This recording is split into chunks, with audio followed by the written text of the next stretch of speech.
City news తెలుగుకి స్వాగతం. ఈనాటి వార్తా విశేషాలు.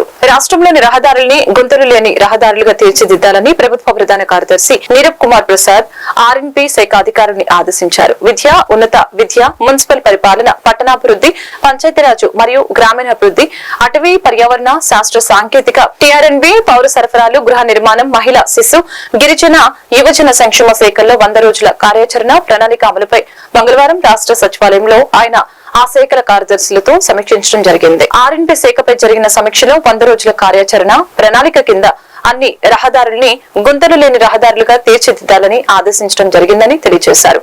సమావేశంలో రాష్ట్ర ఐటీ శాఖ కార్యదర్శి సౌరవ్ గౌడ్, పౌర సరఫరాల శాఖ కమిషనర్ మరియు Surf CEO Veerapandian, MAUD joint secretary Ram Mohan పాల్గొన్నారు. అలాగే అటవీ పర్యావరణ శాఖ ప్రత్యేక ప్రధాన కార్యదర్శి అనంతరాము, పంచాయతీరాజ్ మరియు గ్రామీణ అభివృద్ధి శాఖ ముఖ్య కార్యదర్శి శశిభూషణ్ కుమార్, విద్యాశాఖ కార్యదర్శి కోన శశిధర్, గిరిజన, మహిళా, శిశు సంక్షేమ శాఖల కార్యదర్శులు కె కన్నబాబు, సూర్యకుమారి, శాప్ ఎండి గిరీష వర్చువల్ గా పాల్గొన్నారు.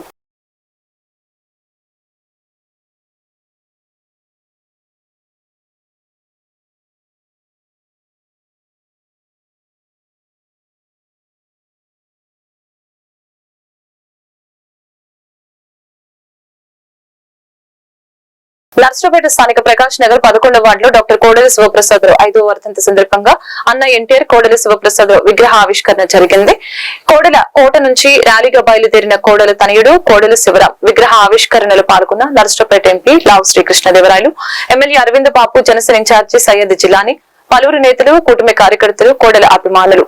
అభివృద్ధి అంటే కోడెల, కోడెల అంటే అభివృద్ధి అని కోడెల చేసిన సేవల్ని పలువురు వక్తలు కొనియాడారు.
పల్నాడు జిల్లా మాచల నియోజకవర్గం మండల కేంద్రమైన దుర్గిలో సోమవారం వినాయక చవితి పండుగ సందర్భంగా వేణుగోపాల స్వామి ఆలయ ప్రాంగణంలో ఏర్పాటు చేసిన మహాగణపతి విగ్రహాన్ని కమిటీ పెద్దలు ఏర్పాటు చేశారు. ఈ ఆలయ ప్రాంగణంలో గత 16 సంవత్సరాల నుంచి విగ్రహాన్ని ఏర్పాటు చేసి వినాయక చవితి ఉత్సవాన్ని ఘనంగా నిర్వహిస్తున్నట్లు తెలియజేశారు. ఈ కార్యక్రమానికి భక్తులు గ్రామస్తులు అధిక సంఖ్యలో పాల్గొని స్వామివారిని దర్శించుకుని తీర్థ ప్రసాదాలు స్వీకరించి కచేరీలోని భక్తి పాటలతో అలరించారు. గ్రామంలోని భక్తుడు గౌరీ సాంసరావు 1,43,000 రూపాయల లడ్డు ప్రసాదాన్ని దక్కించుకున్నారు. మంగళవారం స్వామివారిని గ్రామంలోని పురవీధుల్లో ఊరేగింపు నిర్వహించి నిమజ్జన కార్యక్రమాన్ని నిర్వహించారు. కార్యక్రమంలో గ్రామ పెద్దలు, కమిటీ వారు, భక్తులు అధిక సంఖ్యలో పాల్గొన్నారు.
ఈ వార్తలు ఇంతటితో సమాప్తం. మరొక బులెటిన్ మళ్ళీ కలుద్దాం.